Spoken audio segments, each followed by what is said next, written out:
Mahigit sa 300 kilo ng frozen na karne at isda ang tumambad sa mga tauhan ng Department of Agriculture at Bureau of Customs na nag-inspeksyon sa cold storage facilities sa Navotas City kahapon.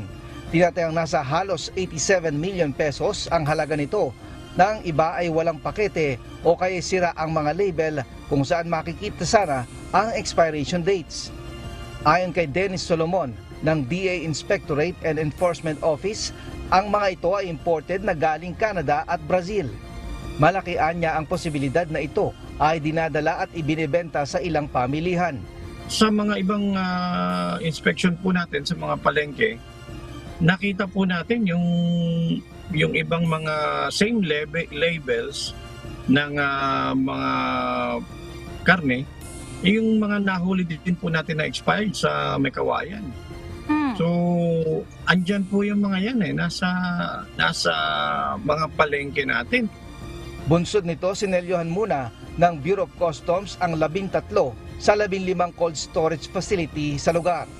Binigyan ang mga may-ari nito ng 15 araw upang patunayan na hindi smuggled ang mga nasabing karne, habang ang mga nabubulok na karne at isda ay kailangan namang kunin ng National Meat Inspection Service at Bureau of Fisheries and Aquatic Resources upang hindi na mailabas pa sa merkado.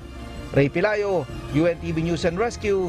Diyos ang aming sandigan, serbisyo publiko ang aming pinahahalagahan.